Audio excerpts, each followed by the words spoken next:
So, Howdy everyone. This week's Silver Review, we're going to be going over current campaign and previous campaign characters and or storylines with some of our current players. If you've been listening to the podcast, you already know some of these voices. This is Grim. wonderful. Live. Sorry, I'm really frustrated. Sexually or Does it matter? not really? No. Callie Hi. and Dave. So, So, you guys are allowed to ask any questions you want, as long as it's not with the current, immediate storyline. You can go back. So not anything we want.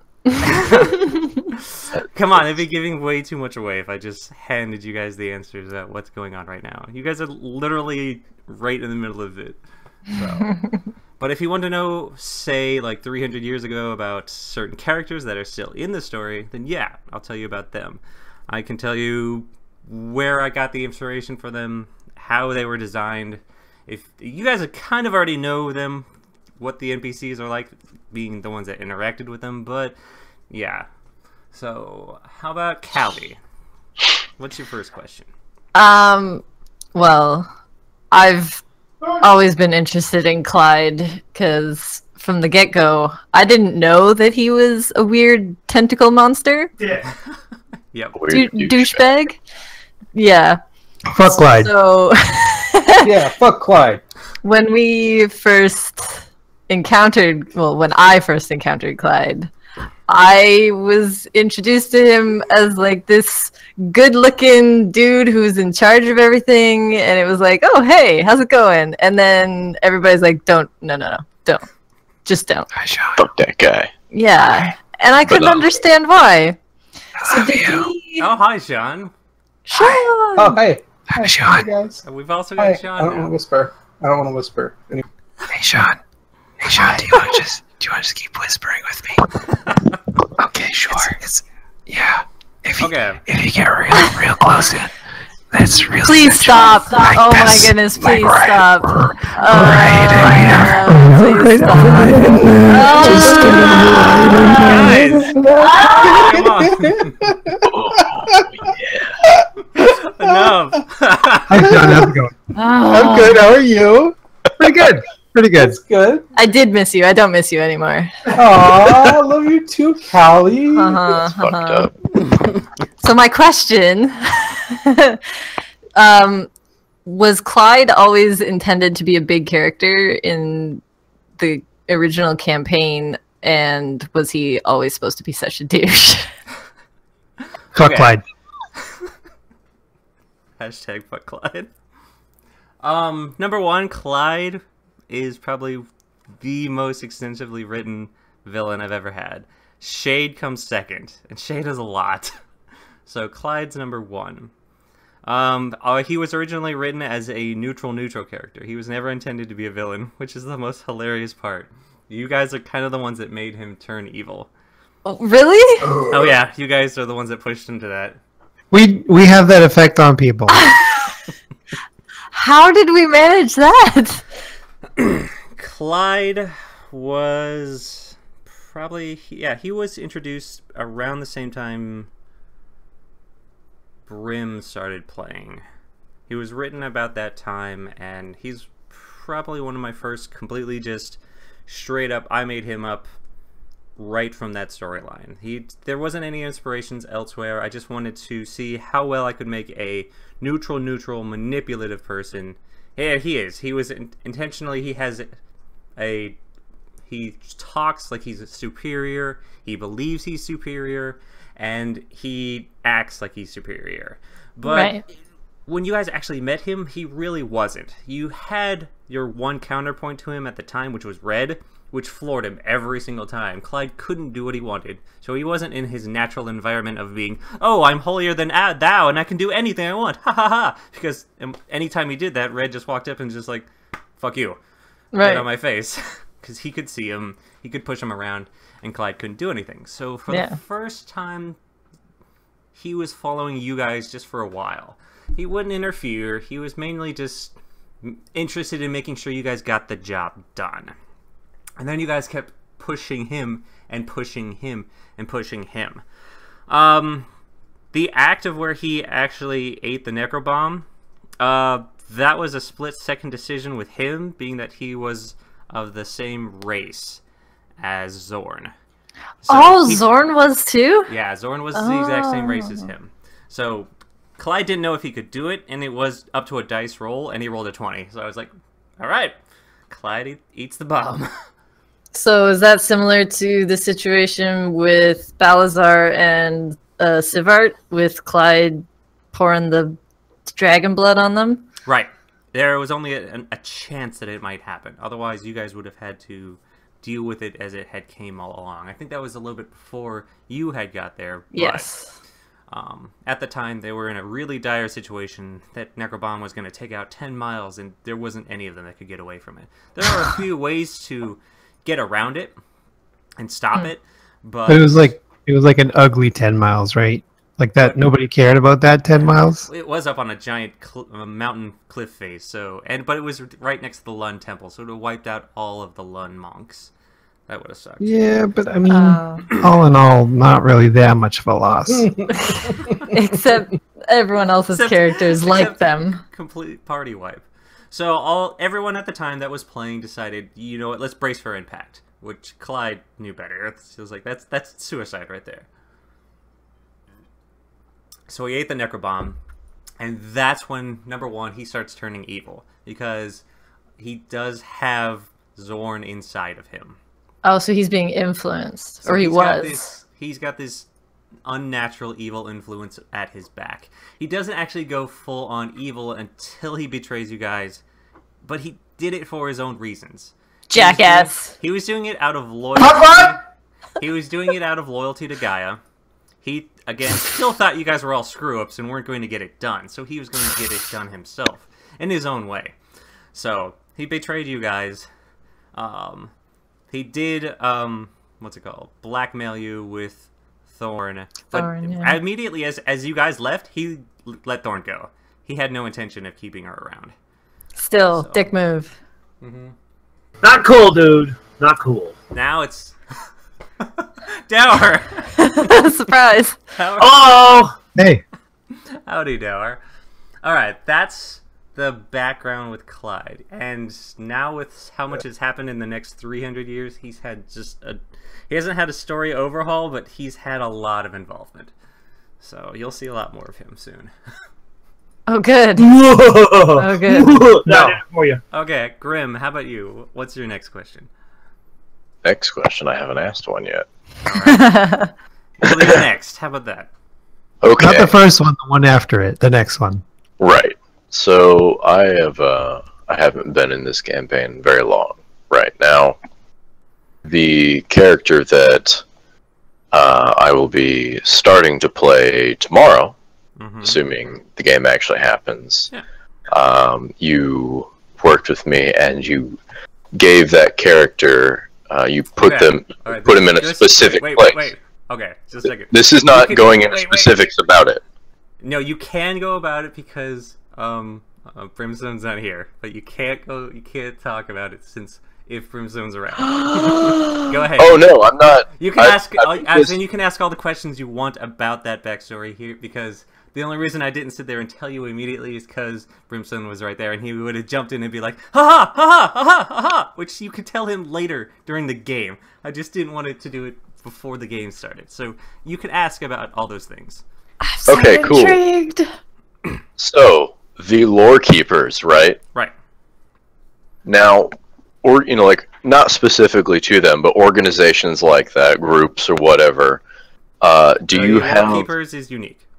Right. Okay. So, like, for all of that, do you write those sorts of organizations or groups ahead of time, or do you sometimes just fix randomly? No, I write them ahead of time. The Lore Keepers have been number one. That one's been written for a while ago.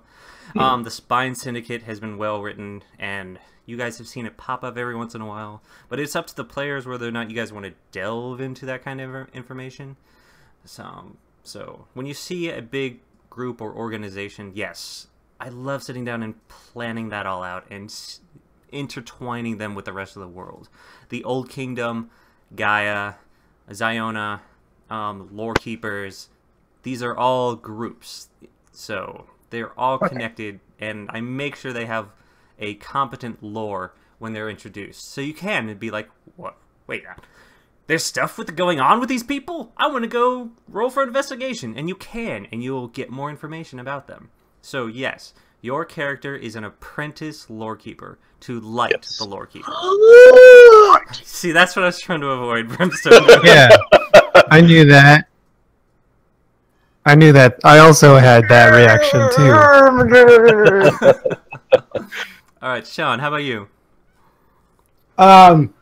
Been out of this I've been out of this game for a while, but my question that I've always sort of wondered about, when we were assaulting the city at the end, The Underground Empire? the Underground Empire, yeah, before we got to Dia Right.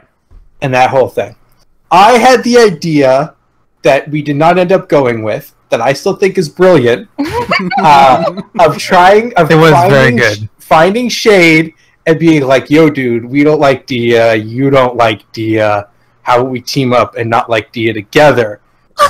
Would that have worked? Is that something we could have pulled off? If so, what were the chances of that working? It would have been low, because you have to remember, Shade was in being controlled mode, and just beelining it to kill, and killing everything in his path. It took Red and the Tree of Light to stop him. And even at that time, there was only a chance. And they rolled high for that. So it was DT that ended up stopping him. That's right. It was DT who ended up getting the persuasion checks. Well, DT had amazing persuasion checks whenever you try to pit him against any of his teammates. He'll almost always win. DT was built as the moral high ground for everyone. That's how his character was written, and whenever BB or Shade or Red were going to go do something bad, of course DT would speak up and say, hey, I don't like this, and they'll all be like, oh, well, DT doesn't like that, so we're not going to do it. So, to him, he was their little brother, and he was nice, and none of them were. Also, Sean, I'm not sure that you ever found out, but because it happened way before you joined our game, but Shade under the control of Saber actually killed Mala, DT, and Boof, and brought them back. So what you're saying is, could have worked. Is what you're saying. You're telling me there's a chance. So you're saying there's a chance. There was exactly. Here's what happened. You guys did exactly what you just stated, except you didn't have DT with you at the time. So, having DT with you, major advantage. Not having DT with you while you do it, probably disastrous. You would have been rolling like 19s and 20s to get it done. And we almost didn't bring him. You all thought he was a liability because he had the mark on him. And he had the crystal in him, Yeah. So, alright. Let's see, who's Dower? You got a question? When did we start to jacking?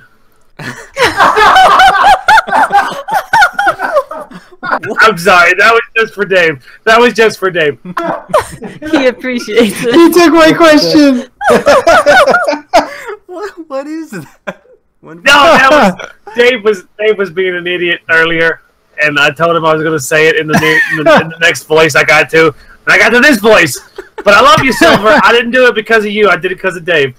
No, I do have a question. I do have a serious question. Go for it. Can somebody catch me up as to what happened to my guy that I played exactly once? Guy got killed He's by dead. demon hunters. He's dead. How did he put up a good fight? Like what happened? Yes, just Dave Azul and your character got jumped by demon hunters about the same time everyone else did. They were rough because they were all built towards fighting Celestials, which is you guys. But the main team had the advantage because they were standing next to some really very powerful mages. So, but you guys didn't fare too well, and one of you guys died. So, well, that's okay. Just as long as I went down swinging. You did go down swinging. That's cool. That's fine. Okay, Dave, what's your question? So my question isn't necessarily about the play, like the characters and stuff like that. Sure, go ahead. Mine is like, okay, so what was the largest fuck up that we caused in your story? Yes. Question. No, I honestly the largest fuck up, and you guys weren't there for that, was when everyone decided to make Shade an ally. That changed the entire story. I had to sit down and rewrite everything. Shade was originally built to be the last boss.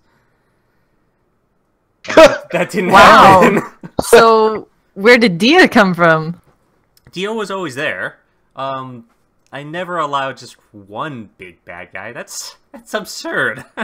There's never just one big bad guy. There's always lots of bad guys. What happens after season 2? Shade was originally designed to be the big boss. Okay. Everyone was just like, I can't remember who was it at the time, but they referred Brimstone. to it. No, it wasn't Brimstone. They were just like, they were hating it, but enjoying it so much because right before meeting Shade, they were all mixed up in this giant cluster of spy subterfuge between 3 different Draconia, Gaia, and Gaia higher up. So just 3 different spies, and they were all lying to them and manipulating them, and they all messed up the last time. The only person who wasn't lying to them at that time was Shade. He was straight up, I'm gonna kill you, and these guys are bad, and this is what I'm gonna do. So we all decided, I like that. Let's go with that. Interesting way to take on the baddie. So then you guys befriended them, and it took a lot of roles and a lot of interacting with Shade before you guys finally convinced him, don't do bad things. And then Shade finally decided not to do bad things. So when Shade was the big baddie, was he always written as the saber thing, or was that something that you had to improvise? Nope. Okay. Saber was always written with him. Saber's always been behind Shade. He's got daddy issues, and it's been wrecking with him for the last 1,000 years. So he's always had that. But Saber's dead. Saber's been dead. So all of it has been Shade. Okay, well then there's a question I've always wanted to ask. Was it Now your turn! Shade that killed us, or It's your turn! Saber? It was That's Shade. your turn! Shade killed us. Shade killed you. Saber was dead. Dang it! So it was him being influenced by Saber's power, but it was Shade that ultimately killed you. Kelly just yelled, I knew it, off mic. It was a big issue for my character, but then I thought that it was Saber, and then so I was willing to give him a chance, but Brimstone was all like, no, Shade's our friend, and I'm like, Shade fucking killed me! He's not my friend! It's alright, Mala went on. She had 9 kids after that. Oh, dang. Alright, Lice, how about you? Well, I'm kind of debating what kind of question I should be asking you. You can ask is it anything you want. I mean, honestly, anything. the last one, they were just like, what do you do about were sharks? I'm like, Jesus. You can ask anything you really want. Okay, well, this is more like a general question. Could be for you, could be for the whole group.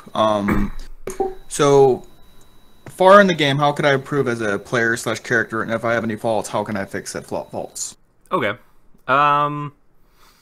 I guess everyone can pipe in a bit on that. My suggestion was try to write roles that are more inclined with helping the group rather than helping themselves. Alright. How about Grim? What's your suggestion? So I somewhat agree with that, and there's a way to go about writing selfish characters that are also willing to work with others. And you okay, so for example, if you made an evil character, right? And you were trying to fit in with a group that was not evil. It's hard to do, right? So you write this lawful evil character who his ultimate goal is to subvert the, frickin' UG or whatever. Well, if you're running around with a bunch of good guys, that's going to be a little awkward if you guys come to blows. However, a smart, selfish / evil character would know that being cooperative and being kind, while maybe kind of contrary to how he wants to act, will further his goals in the end. So he will act in a more Yeah. helpful and humble way. Dave, do you have any input for that? I mean, most of my characters are just bumbling idiots that just go along with things because they're like, yeah, that seems like the right thing to do. That was a wild Callie heard there in the background. So, I mean, even when I try and play like important people, it's just like, well, I guess I'll do that because I'm dumb. All right. So all that to say, no, I don't have any suggestion. Callie, how about you? You seem oddly quiet. I'm trying to give other people a chance to talk. I feel like I always hijack these things. I mean, I've only played 2 characters in my whole career of D&D, but my current one is evil aligned. Obviously, she's a demon. But yeah, I think it's just something that you have to learn as you go. Because like when I first started playing, it was a lot to take in all at once. Like, oh, there's all these people, and oh, there's all these things I have to learn, and how the heck do I play a different person? And I wasn't good at first. I will admit I was not good at first. I was very focused on being involved in everything, and I think that was I think I got annoying a few times. I think I irritated some people. In a bit. You say few. Yeah, well, I mean, it happened, but I think I was just like eventually I started focusing on like how I was interacting with everybody else, because like ultimately the game is only fun if everybody's having fun. There you go. I would say that's one of the biggest points that even I have to work with the most. Yeah. It's only fun if everyone's having fun. So yeah, so being aware of other people's what they're trying to get out of the game, like, because some people prefer more role play, some people prefer just combat, some people prefer both, and so like some people just want to sword and board it. Yeah, and so it's a constantly shifting thing of getting along with different people, but I hate getting along. Dave's like the worst at getting along. You figure out how to mesh, but it takes time. All right, let's go back over to Sean. Johnny Bunny. Yeah, the only question I can think of.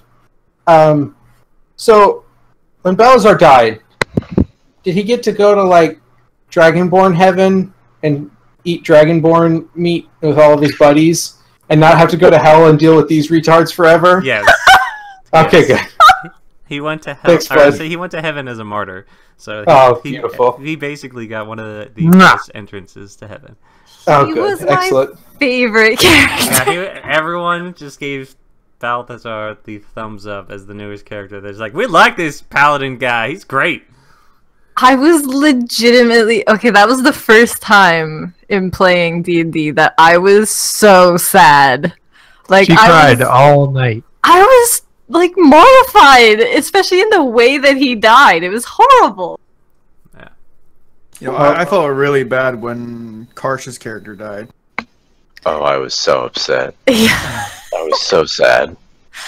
I liked Karsh too. He was a great guy. I was like, fuck, man. I don't think you liked him very much. No, I liked him as a character though. But Edric is like, let's see here. His place is blowing up. I'm pretty sure he would do everything in his power to actually escape with his own life. But,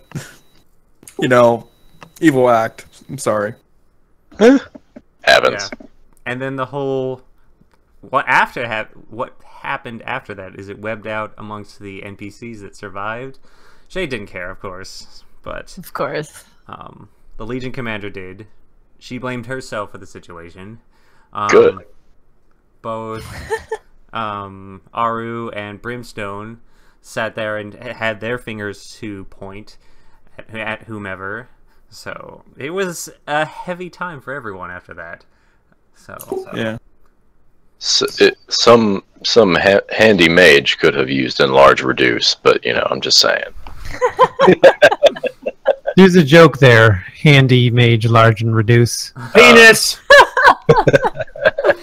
oh god. All right, Lies. How about you?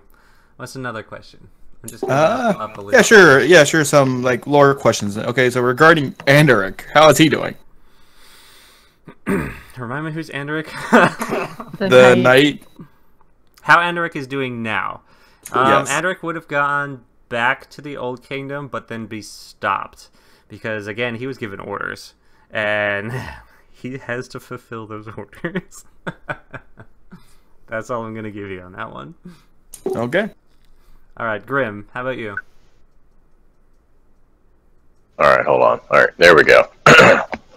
So, this one is a partial question, partial memorable experience kind of deal.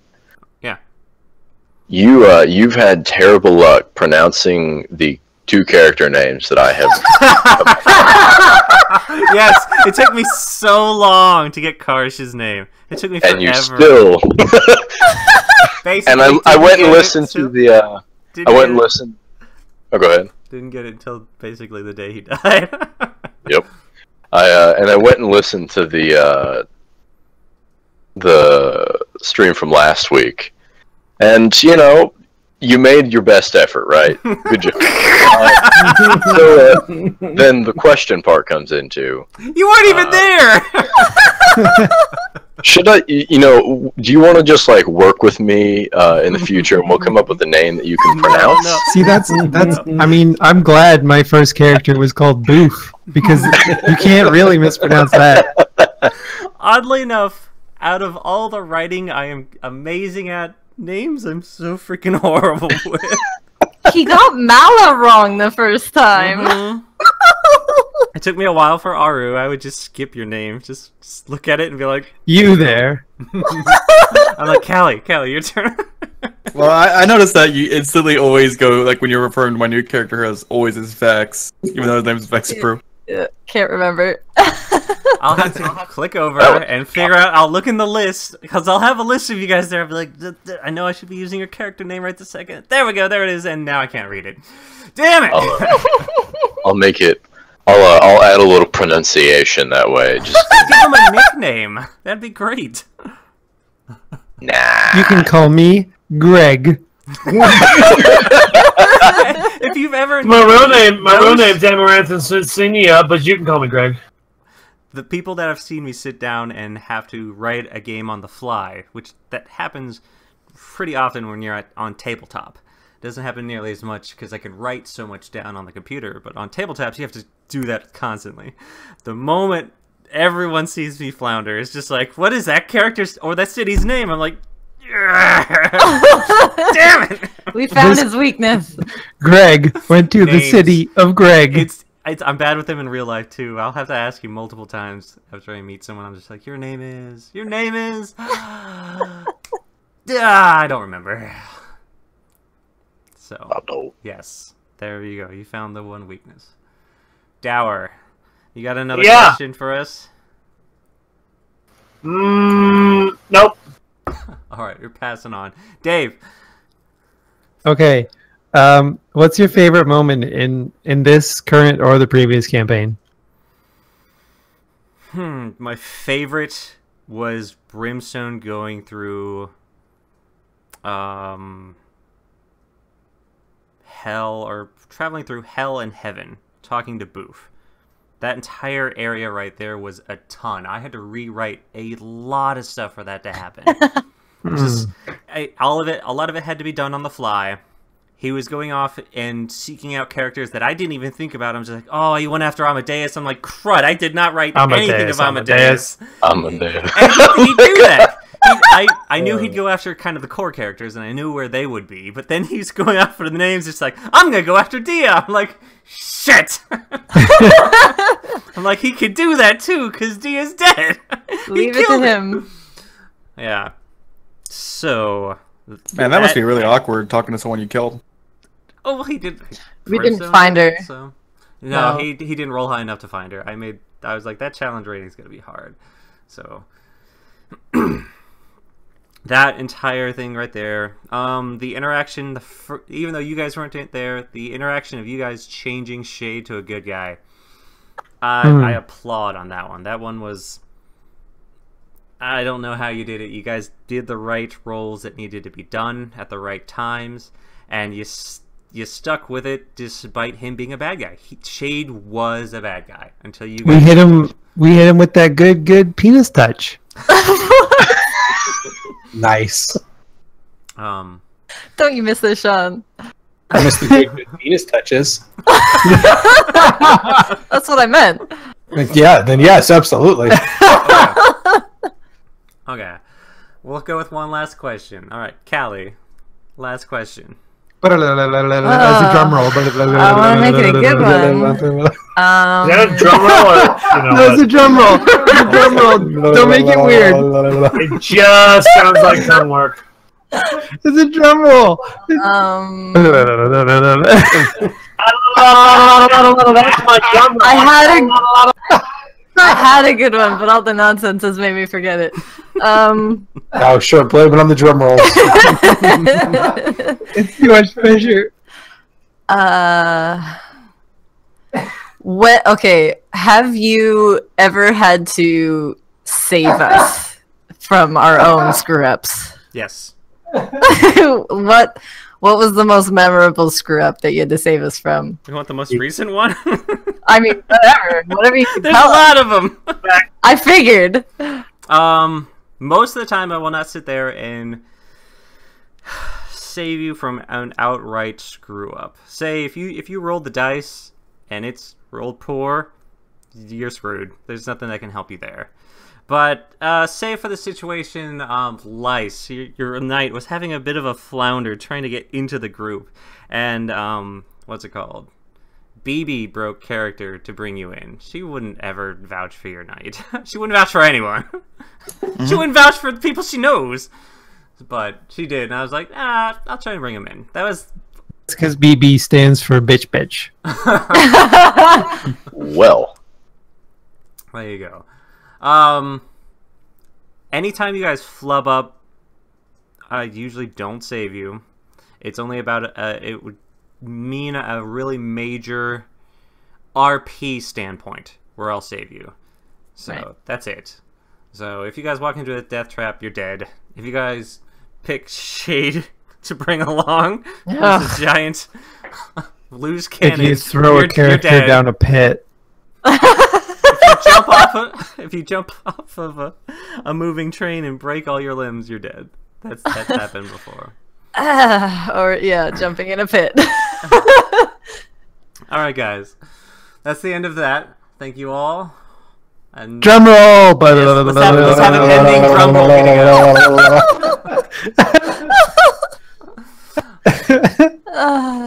This is the madness.